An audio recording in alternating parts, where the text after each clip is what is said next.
Hey, what's up, Ink Fam? Welcome back to Sessions. I'm joined by my beautiful wife, Carmen. Super excited to have you back on another episode. People actually really liked you on the last one. That's hi guys. First of all, I was gonna say too that's kind of shocking because I didn't think people gave a shit about what I had to say. But no, people thank were you like, guys. they were like, they're actually liking it. They were liking your opinions and the way that the backstory, how you helped me get to where we're at. With the business and everything. So they really liked you. Well, again, I really appreciate y'all. Thank you. Yeah. Well, I wanted to, on this one, kind of talk about some things that are happening in the tattoo world. And I don't know if you've been seeing this, but I've been seeing it on my feed. But there was actually an artist. Sorry to interrupt. I have not seen it recently because I've been focusing on something else at the moment. But yeah, let's talk about it. Okay, so one of the issues that people or that artists are running into these days is it's usually right now it's the older crowd. Some 20-year, 30-year vets who've been doing it for a while that are kind of being, pushed into this place where they know that they need to make content, right? And the algorithm is kind of forcing that. Right. And there's actually a couple artists that I've seen that have actually posted that they're going to be leaving tattoos within a year or two. And that it's actually hard to get clientele these days. Really? Yeah. They're having a hard time booking. So they're just giving up their 20-year career. Yeah. Essentially, but it's not that simple. Like some of the posts that I saw was like, this has been one of the hardest decisions I've had to make, but it's just not how it used to be. I'm just not able to catch clientele the way it used to be. They're doing everything other than like making dance videos, right? Like they're doing everything that they can, but they're still struggling to get clientele. That sucks. I mean, I think the art industry is really tough. Yeah. I mean, it's so saturated right now too. Yeah. So saturated. There's a lot of artists. So every art, like, obviously tattoos, drawing, painting, music, what else? Acting. The art industry is probably one of the hardest ones to break into. Yeah. The only analogy that I have is kind of like sports and football and all that, and like basketball and all that, right? Because in school they always told us like how hard it would be for somebody to make it pro, and it would be like you take 4 or 5 stadiums of people and only one of them would ever make it right to like the major leagues. And it's not like tattoos is that, right? Don't laugh at me, but I just thought about Beyonce. Oh my God. Every episode she's going to bring up Beyonce, just I'm so you know. one of one. Yeah, she really is. I am the bar. I'm the only one. No one else can compete with I love me. you so much. Okay, but... She'll never see this, but I love you. Right, she'll never see it. Beyonce. The thing is, it's hard, right? And most of us see what we see online, and they see the followers, and that's where the attention is, right? And unfortunately, there's going to be a lot of tattoo artists out there that aren't going to make it to that level, right? So I think this is why I preach about how to, create a good experience and take care of your clientele so that you have more return clientele. And then one of the simple little tweak that some people forget is just tell your client to tell other people. Yeah. And reviews are a big thing now too. Reviews are huge. Like reviews Google, Yelp. Is there another one? Well, that's the only 2 that I know. I know of I've seen a lot of people talking a lot on. This is probably an old platform, but I'm kind of new to the internet. I'm like an old lady. With the orange robot, Reddit. No. It's still very relevant. Yes. It's still very relevant right now. Yeah, I see a lot of, because sometimes I'll Google random shit, and then I get into these conversations that I'm like, what the fuck? Yeah, it goes down in Reddit. There's some crazy shit on there. If you need, if you want to read some gossip, if you want to be like a chismosa. Some of the best memes come from Reddit. Reddit is crazy. Well, yeah, so... Even on Reddit, that's actually where some of the conversations are happening about. You can't hear that, right? I just popped my arm. No. Okay, No, sorry. You can't hear it. Okay. Okay, so even on there's artists that are saying that, Yes. oh my God, we're never going to get through this I'm podcast. sorry. I'm sorry. It's because I don't know if this has anything to do with it, but when I was a little kid, I fractured my arm, and now I can pop it, and it's weird. Yeah, I've never been able to do that. Sometimes it just gets tense, and I'm just like. Actually, no, I can pop my knuckles back to back just by squeezing my fist. If you can hear it. Ugh. And I can do it with both hands. I've always been able to do that. You got the arthritis. I know. My shit's gonna be like this, and I'm all. I'm gonna try And to. what's that video you made? Shrimp back. Shrimp back. Yeah. I'm gonna be like, do you want a massage? Oh no! Grab my strong hand. No, thank you. My strong hand. No, thank you. At that point, I'll just call Juan.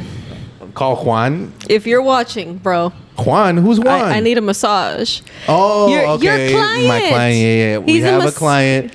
He's a masseuse. He's a professional. Yes. He actually came in and did both of our The massages. fuck? Yeah. I'm about to say, who the fuck is Juan? You think I'm a whore now because I got purple hair? Or what? the only Juan, the Juan and only.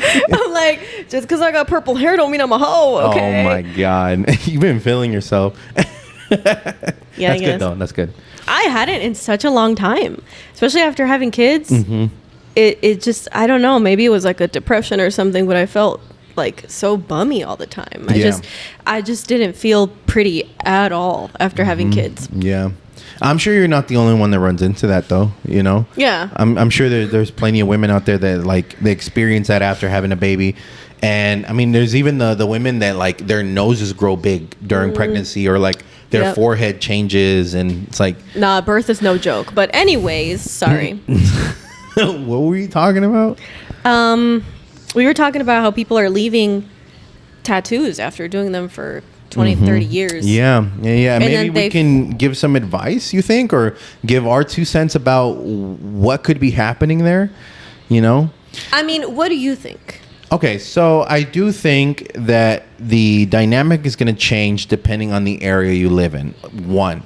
Number one, I don't think rural areas are going to have the type of clientele that you're trying to shoot for, depending on what kind of work you're trying to achieve. So there's plenty of artists that I've seen that say that, you know, they don't want to do American traditional. And that's a very common thing to see in a rural area where there's a lot of American traditional artists. There's not a lot of need for maybe black and gray, or, you know, whimsical, or you know, fine line or Pinterest style tattoos and that kind of stuff. But there's people who want that kind of thing, or who want to do that kind of work. Maybe it's moving. Maybe it's making a change, right? I do think if something ain't working that used to always work before, then you got to change it, right? You got to make a complete, total shift. And so it's like you can't keep banging your head against the wall. It's not going to work, right? Yeah, I agree. I think that every industry is going to change forever and always. And it changes quick. So you've got to adapt or fall off. Yep. That's 100%. Unfortunately. Yeah. Unfortunately. And only, I mean, this sounds very like elitist, but only the strong will survive, you know? And it's true. It's true. You got to have that strong will. It's sink or swim. It's hit or miss. Fuck you, Ronnie. I like your music, though. Yeah, Ronnie. Problematic Ronnie. Dope ass music though. I do like that song though. Yeah. The talent, I mean, you can't deny the talent. You can't deny the talent. You can't deny it. Okay. But yes, that's one, right? Two. Sorry. We're never gonna get through any like I want to give you guys some substance, but I'm sorry. All right, let's keep going. Okay. So then my other opinion would be, or my other advice would be, you know, what have you tried? Have you tried writing it down, and what isn't working anymore, right? So you kind of like assess all the different things that you're doing, and then go from there, right? And then you start researching that online and thinking, what else can I do? Also, what is the experience like with your client? Do you talk to them? Do you throw your headphones on the entire time? You know, do you give them aftercare? Do you follow up with them a month later, 6 months later, see how they're doing? Do you think of the conversation that you had with them? Hopefully you did. and like they told you, oh, I'm shooting for a promotion here soon, and then you follow up, hey, hope you're doing well, hope that promotion went well, best of luck to you, see you soon, and not necessarily just hey, wait, when can I get you in the chair again? But like actually giving a shit about people. Those kinds of things go a long way. People notice that. You know, that's interesting that you bring that up, because I've seen very different opinions, and it's either one or the other, where people say they care the most about the experience, and then others say they don't give a shit about the experience as long as the work is good. Yes. And I think both exist. I think both are allowed to exist, right? So then maybe that's something you assess, right? You can think of, how does my work look, right? And is that the type of person that I'm tattooing that like they don't give a shit? Now, if you've got both and they're both shitty, that's just that's just all around bad. Like you should do some self-healing type of shit. Well, okay, now it's leading us to, if I'm not the problem, I'm not the solution, right? Yeah.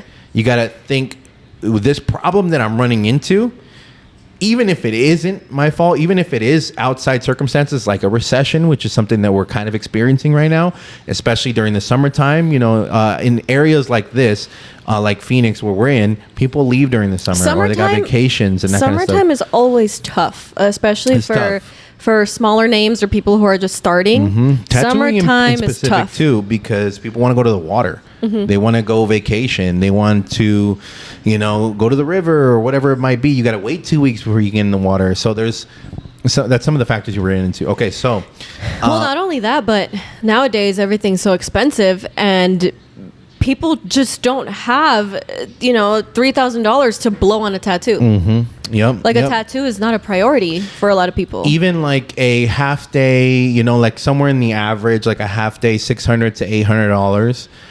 That's a big expense. And I can tell you, a lot of the people, they're going to hate me for this, and I'm sorry. They get big-headed really quickly. Yes. Very quickly. And I think that having only, I guess it's subjective. Everybody sees it differently, and everybody sets their own price and their value, and I respect that. But at the same time, only having 6 months to a year under your belt, and then you're charging like $300-400 an hour, that's a little much. Yep. And another thing too is like, there'll be some artists out there who maybe they don't necessarily have the clientele or the skill, but then one of their videos goes viral, and then all of a sudden, they're charging, all kinds for, pretty average work.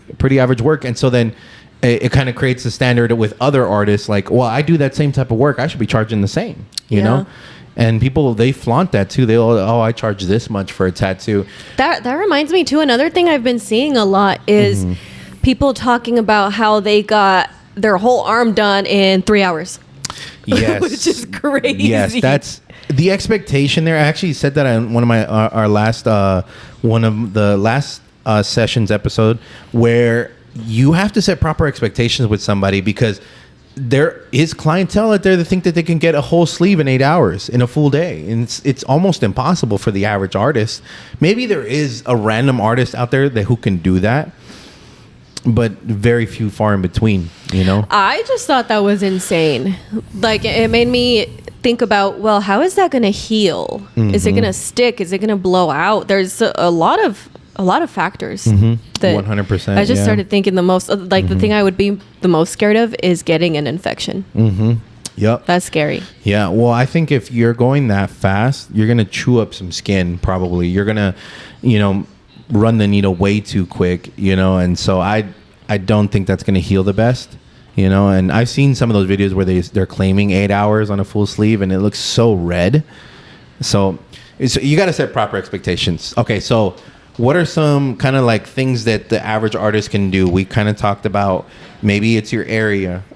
Maybe it's the way you're handling your appointments and the experience you're giving.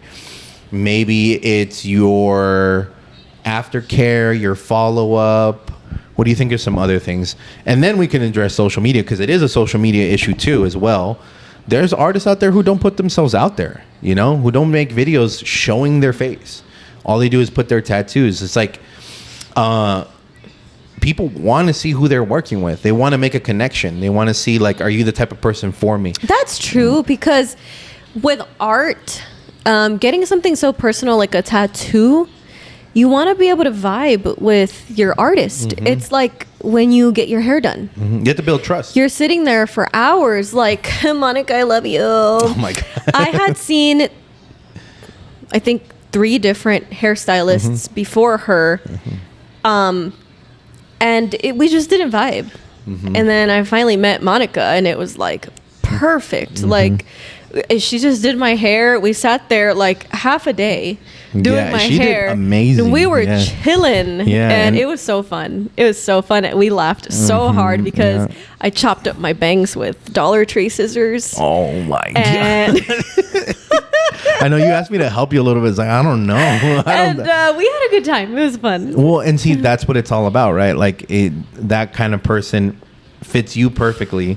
She was able to build trust with you, right? And created a good experience. So now I trust her to do anything to my hair. And now you're gonna go back, right? Now in okay, speaking about and word of mouth, I'm gonna be recommending everybody to her. Exactly, that's what it's all about, right?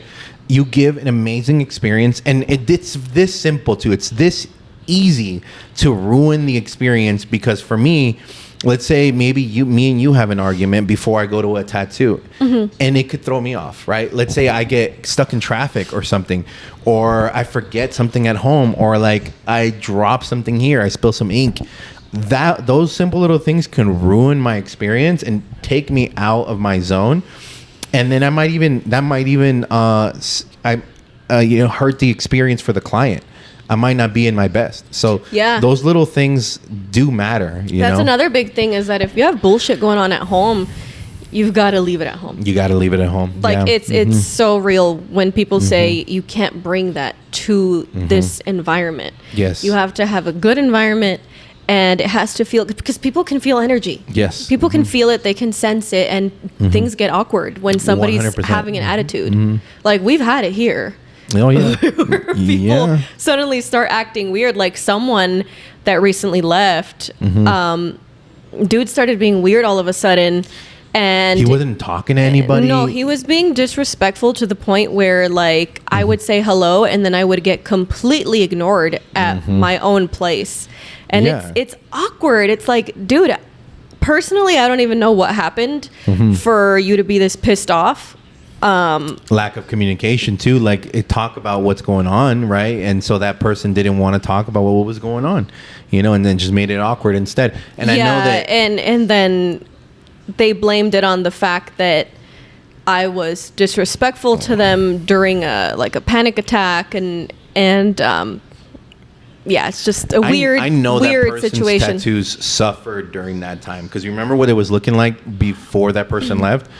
Remember the tattoos? They didn't look the best. They didn't look like the type of work that they do. And that's going back to what we were saying, is that when your personal life is affecting you mentally, you just can't be fully present in your work, in your art. Yes, 100%. And then that person who's the client is coming in expecting your best, not getting the best work, and it's going to just spiral from there. Yep. And why would somebody, who's not excited about their tattoo anymore, be excited to tell somebody else about that tattoo? Right? You want people excited. Almost like, and luckily enough, I put a hyper focus on that, along with trying to focus on improving my tattoo work and always putting out my best work that I can. I get a lot of reactions where they're like, wow, you've exceeded my expectations. And this is not me just trying to blow smoke, but this is the truth. People will tell me all the time, like, this is exactly what I was wanting to get, or this goes above and beyond what I was expecting, right? They don't even expect the goodie bags, the aftercare baggie. They don't even expect that. Yep. That's a big plus right there. Well, yeah, because when we started, we talked about it, and we were like, what can we do differently than every other tattoo shop we've been to in Arizona? And it was the customer service experience. For some reason, the old school belief was that when you walked into a tattoo shop, you had to be treated like shit. Yeah, or that you're on their time. You like as if you're doing them a favor for getting a tattoo. Yeah. Right. Like, Yeah, and it should be mutual respect. 100%. Yeah, mutual respect. So okay, let's check those off the list. Right. What else could somebody be doing to try to improve their clientele base? Get their name out there. I think develop your art. That's a good one. Develop That's your very art. true. Art, like I said, any industry changes with time. So does art. So it's like, Yep, Vincent it's- Van Gogh.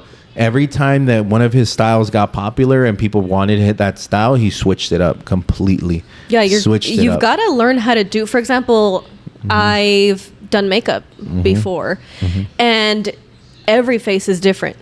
Every face, which I'm 100%. guessing it's kind of like that with tattoos a bit. In part, yeah, in part. So other than like, let's say if I'm doing a black and gray piece, other than like, the design is different and the people's skin is different. For the most part, if I'm doing a black and gray, I know my blacks, I know my midtones, and I know my negatives. So that part I don't think changes too much. Color work definitely changes every single time that I do one. Color work it's its own thing. So that's where we would have an understanding, a mutual understanding of color.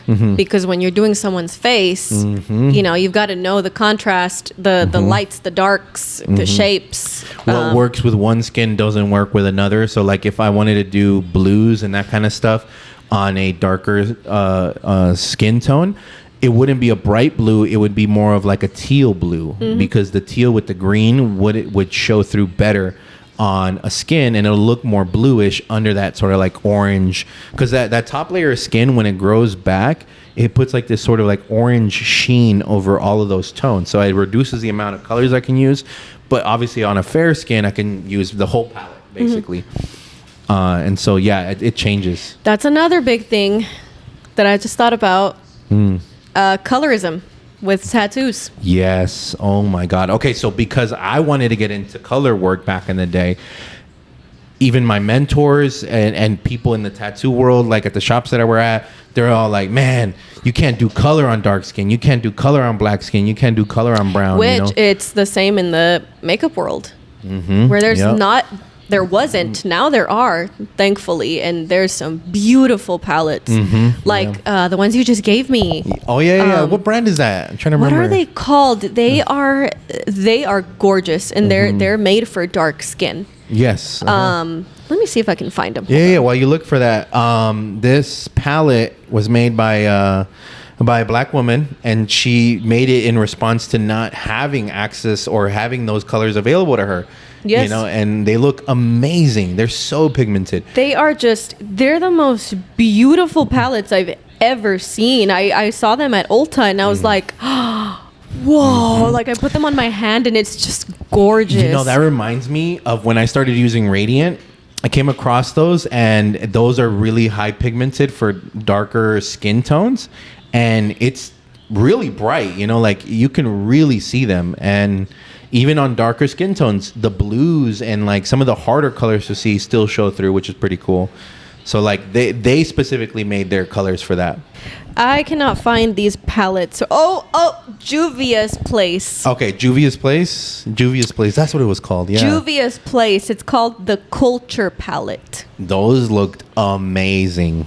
Yes, you can find them at Ulta. They're I got you beautiful. both of those. I was like, you got to have all the colors. Well, she has a few. There's like, well, they had two main palettes at Ulta. There's the two colorful ones with the warm tones, the other one with the cool tones, and then there's like a brown palette. Okay, cool, yeah.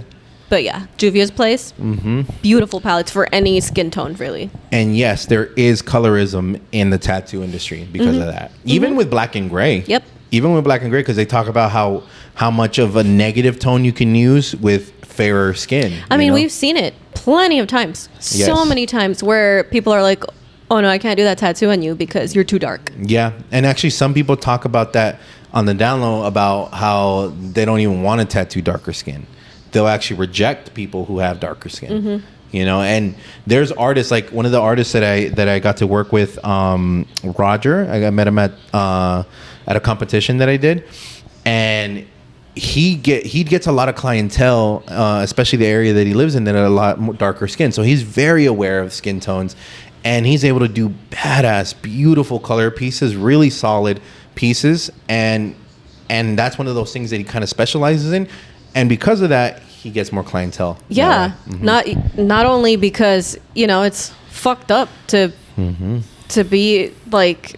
That's almost like a little racist. No, it is. It is. In part, it is. But it's a subtle racist, right? It's like an undertone. Like, it's those things that people aren't aware of. I think as long as you're aware of and you respect it, then I think it's fine, right? Like, I'm not going to tell somebody, oh, no, I can't tattoo you because you're dark. But rather, I'm going to tell you, this is what we need to, these are the expectations that you should have going into this. This is what I'm able to accomplish with your skin tone. Yeah, and there's a way to say things to people where it's respectful. Exactly. Versus, no, you're dark.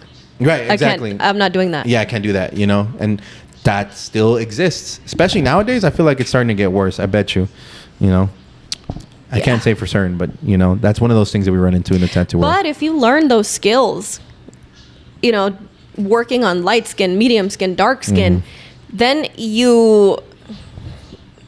How do you say? You open yourself up to that type of clientele. Then you open your options. The type of clients. Yeah. You open your options. You broaden your clientele. Horizons. Yeah. Yes. Broaden your horizons. You broaden your horizons, right? And then you can get a lot more clientele, and you grow a lot. When I started getting into cover-ups. I learned a few techniques, gave them a shot. People liked it. They saw, oh, this guy does cover-ups, which is a huge need in the tattoo world. And actually, some of my teaching videos, the ones that talk about cover-ups, get the most attention actually on YouTube specifically. And so, at one point, I was like, well, I don't know that this is the type of work I want to get into. I don't know if this is what I want to have my name attached to. So I was actually kind of apprehensive. But then I started taking on more clients, and because I did that, because I offered that and I showed that on my Instagram, people wanted it more. So I broadened my horizons. I created a new option of clientele base that can start coming to me. And I still get cover-ups. Actually, I just did a cover-up this past weekend. And then she loved it. She even teared up a bit. And that was one of those things, it's like that we can do, Yeah, those look hard. They are hard. Yeah, it's not easy. It is not easy. And I think now with a lot of practice, I've been able to get to a place where I feel comfortable with them. I don't know that I could say that I'm excelling just yet, What question? When you were, 17, sitting in your room, tattooing in your room, did you ever think you would grow this much in tattoos?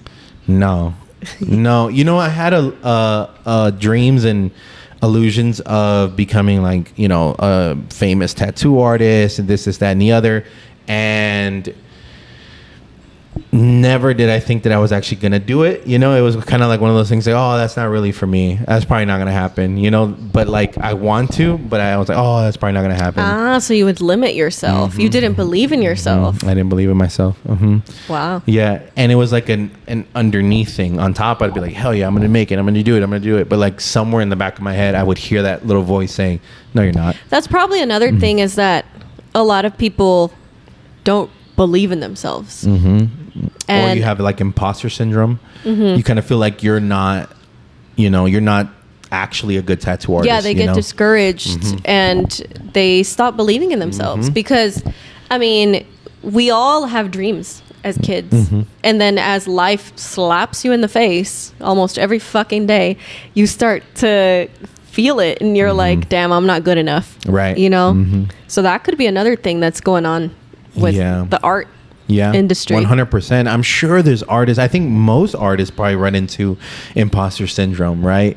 You feel like you're not meant to do this, or you feel like there's other people who are way better than you, who are, you feel like you're just not doing enough. Yeah. So when I was doing makeup, I remember doing people's faces and then just feeling so awkward and overwhelmed, and that's probably what imposter syndrome is, right? That I was thinking to myself, I'm not good enough. I shouldn't be charging for this.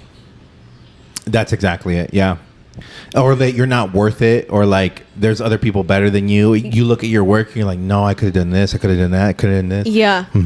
Yeah, for sure. That's imposter syndrome. And then you look at your work and then you critique the fuck out of your work. Yep. And you're like, nope, I'm not good enough. You like convince yourself. Yeah. And like, it's crazy when you start having moments where you're like, oh, I did that shit, because then you still run into imposter syndrome afterwards, and you're like staring at your tattoo or your artwork and you're like, oh, I could have done this. Why didn't I do that? And you've seen me when I'm like editing a video or whatever. Oh, yeah. Yeah, all the time. And I'm sitting here like, I don't even notice anything wrong with it. Why are you so upset?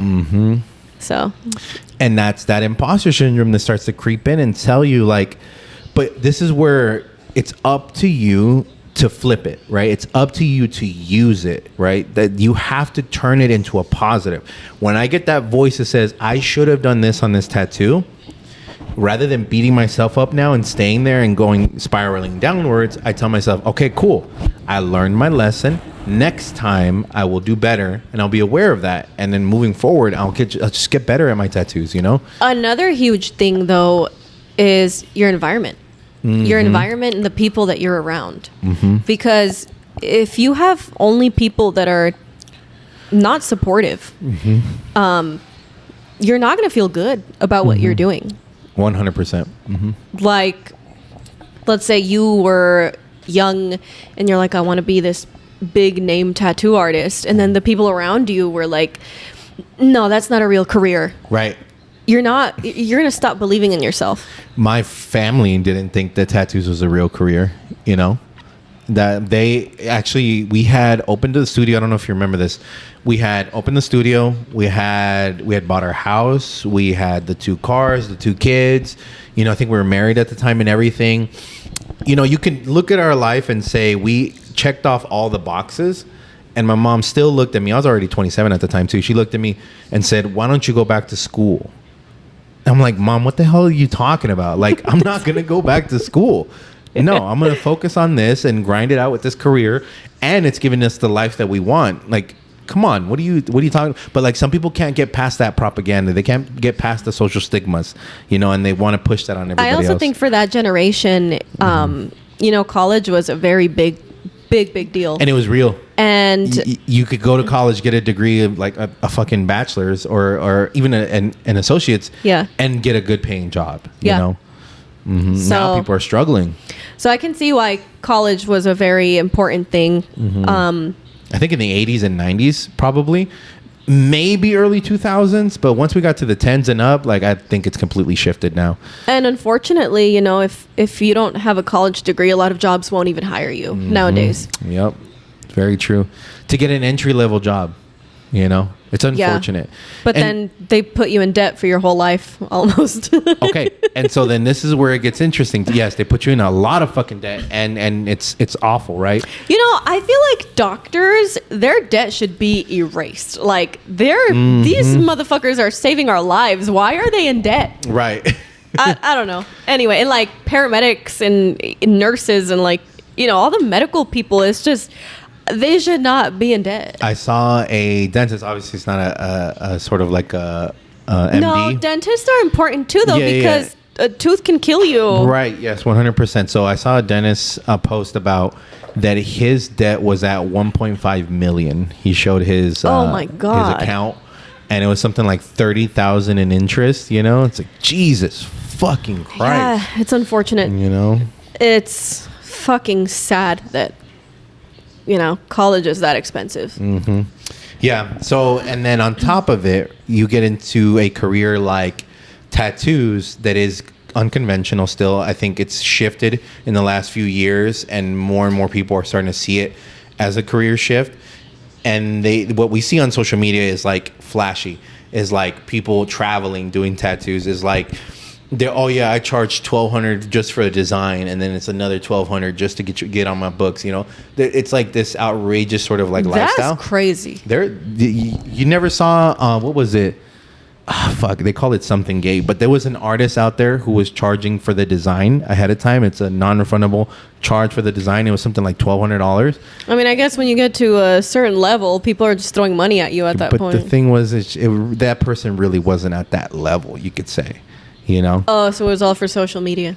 In part, but the issue was that this person, okay, we're gonna have to go down that rabbit hole, you know, one of these days. But that person created, you know, asked for a design, and the client paid the fee for the design, $1,200, and what they got back was a sketch, like a little doodle of what they're thinking of, and this is what they paid $1,200 for, and the person obviously gets upset, and it's like, well, look. This is what I'm thinking.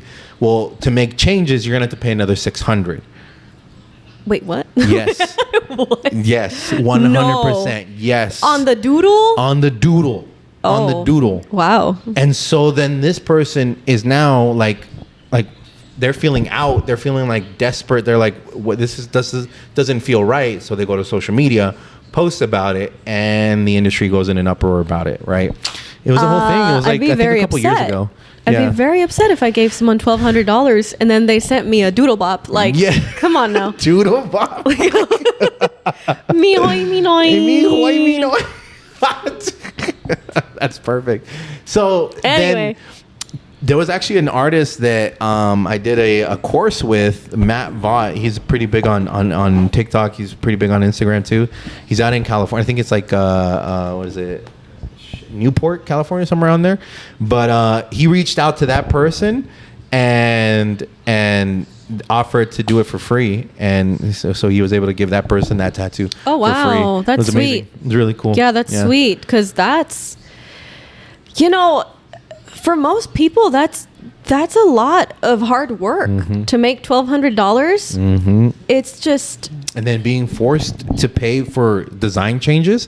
Now, in part, I do get where if you get to set your price, right? You get to decide what you're worth. I agree with that 100%. But there's got to be a little give and take, right? I do think if you said it's $1,200 for a design, that design needs to be finished. You know, lighting and everything. Not a doodle. Put your signature on it even. You know what I mean? Yeah. And not a doodle. Not a doodle. And when I get a chance, I'll show you what it actually looked like. And it was a straight up doodle. We should put a picture here. Okay, I'll do that. I'll add it there. But, well, yeah, I mean, so people see the industry and they're like, they see the flashiness and they want it and this, that, and the other, but it's hard to get into. And even to the point where when you get to a certain point, you might actually have to make the hard decision to leave the tattoo industry. Oh, it's hard. It's not easy. It's hard. You've been at it for how long now?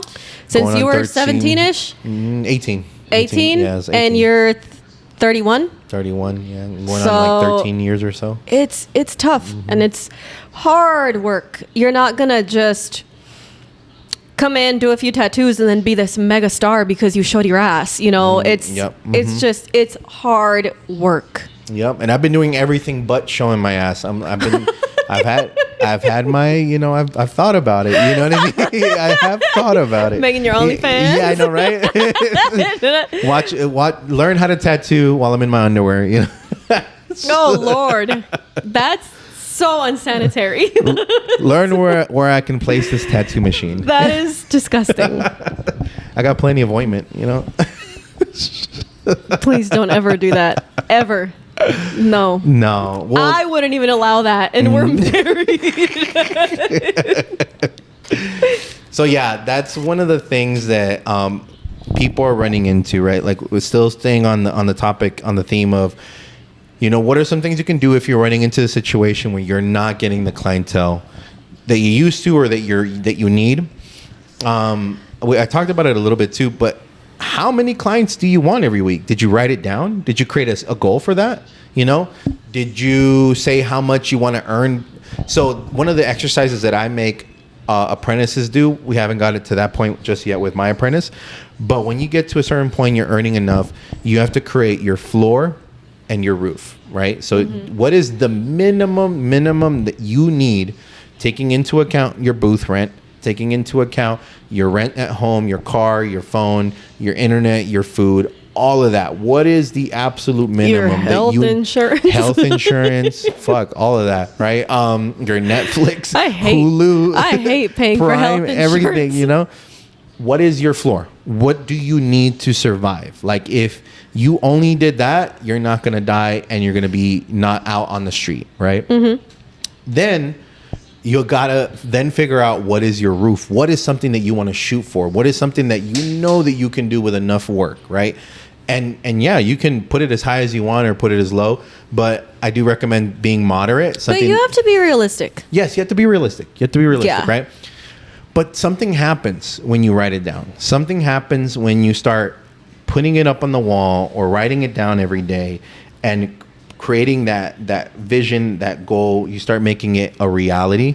And I do think that that's a huge shift that maybe some tattoo artists don't even approach. They don't even try it. You know, maybe it sounds too woo, too like, ooh, you know, up in the stars and stuff. But no, it's kind of real. like a vision board almost. It's like a vision board, yeah. But for your money. Exactly. So I'll go ahead and give you guys that is create your floor and your roof, right? Do the math. How much do you need to earn? Which is like if you did a $300 tattoo 3 times a week, which isn't too hard to book, right? You should be able to find clientele at a $300 to $350 for a small design 2 to 3 times a week.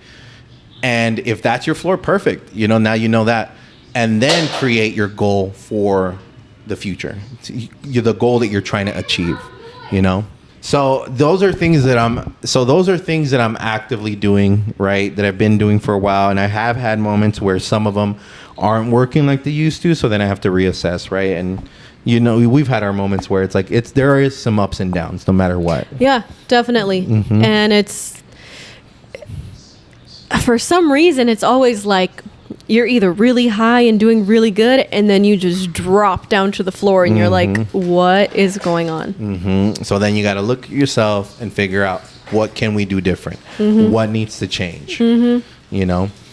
And I don't know, maybe someday I might have to get to that point. But what I'm trying to do now is set myself up in a way that when I get to an age where I know I'm actually losing clientele because of my age, I'm not as popular anymore, whatever it might be, or my health, my body ain't the same anymore. My hands ain't the same anymore. Your hand is, it's going to suffer consequences. Like you already get swollen sometimes. Yes, it does happen. Yeah. And I have to ice it or do Epsom salt baths or wrap it every now and then and that kind of stuff. And it's from holding that heavy tattooing machine. Anything you do repetitively is going to affect you, especially if you do it long term, right? And so I take all of that into account. So what we're doing now is like setting Beyonce and her knees. Yeah. How many times she fallen, you know? How many times she's like hit her all knees? That dancing. I need to stop talking about Beyonce. I look like a stalker. I swear. Like every episode you mention Beyonce. Well, she's always popping up on all the like movies and like TV shows. So there's always a Beyonce reference. She's like female Michael Jackson. It's crazy. Yeah, no, she's at another level. Okay, well, to kind of wrap this one up, right? Those are some of the things that we do, that we pay attention to for our business to stay booked, to stay busy. If you are the type of person who's running into that and you haven't taken these things into account, now's the time. It's time to make a shift, right? And if you feel like there's something that we didn't cover that's been working well for you, or that you have questions on, let us know in the comments. We'd love to try to answer that. Maybe we can, bring a whole nother podcast with some of those questions and bring you some sort of value. Or literally any random question that you think of. Anything. Yeah. If you want to know her favorite food. We don't care. Her favorite music, Obviously, Beyonce. I don't think they'll ever be able to guess, And then I love Selena Quintanilla, not Gomez. And then My Chemical Romance. MCR all the fucking way. Gerard Way. I love you. Okay. Oh my God. All right. Thank you guys. Make sure to give it a like and subscribe so that you can get notified of every episode.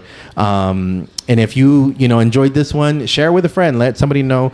Maybe you can, this can bring value to somebody that you know. Have any of you gone to the church where they filmed Helena? You've got to tell me about it. Cali? Yeah. You've got to tell me about it. I want to go I think they do like a Halloween event. Yeah, they do. And they do photo ops. We should go. And That'd it's like they do the whole Helena setup. It's so cool. Yeah, let's do it. That'd be fun. I'd be down. Yeah, seeing My Chemical Romance in real life was crazy. That was amazing. Yes. It was like a closure moment. Mm-hmm. It was when we were young, 2024.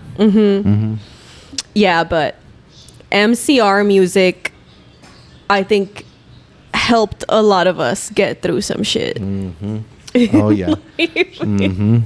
Oh yeah. I didn't get too deep into MCR. I did, obviously the popular songs and all that, but I didn't get too deep into MCR. I have them tatted on me twice. I have Famous Last Words on my arm, and then I've got the little Black Parade Man on my ankle. The little marching man, yeah. I really like that one. That one was fun tattooing. When I was a young boy, my father. Oh my God. Anyway, put a comment if you want to see Carmen sing on the next episode. Let's do some karaoke. That'd be fun. We can scream some MCR songs together. Oh my God. All right, you guys. That was a fun one. Peace. Aw, we're done? Yeah, well, what else you want to talk about? All right, bye guys. See you later. Bye.